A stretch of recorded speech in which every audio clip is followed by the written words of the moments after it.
बाबा साहेब अम्बेडकर ने बौद्ध धर्म क्यों अपनाया?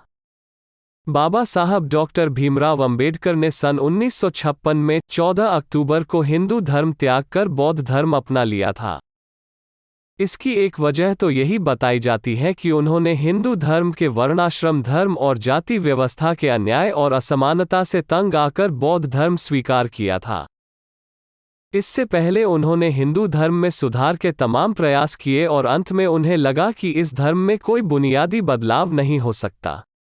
कम से कम वो काम तो नहीं हो सकता जिसकी कल्पना उन्होंने की थी। उनकी नई कल्पना उनके 1936 के उस लेख में जाहिर है जिसे एनिहिलेशन ऑफ कास्ट या जातिभेद का समूल नाश कहा गया है। इस बात को उन्होंने 13 अक्टूबर 1935 को येओला में कहा था, मैं हिंदू के रूप में पैदा हुआ हूं लेकिन हिंदू के रूप में मरूंगा नहीं, कम से कम यह तो मेरे वश में है। सिर्फ यही कारण नहीं है जिसके चलते अंबेडकर ने यह फैसला लिया, क्योंकि इसे पलायनवाद, अलगाववाद और नकारात्मकता कहा जा सकता है।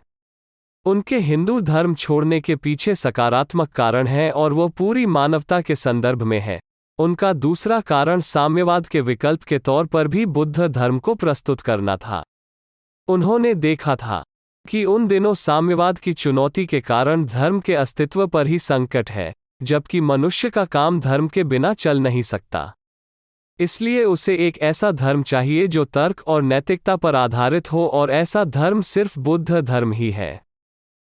हालांकि भारत में बौद्ध धर्म के पुनरुत्थान का समय 18वीं सदी के मध्य से शुरू होता है, और वह भी यूरोपीय विद्वानों के द्वारा, वरना उससे पहले बोध गया जैसे अहम तीर्थस्थल की बड़ी उपेक्षा थी।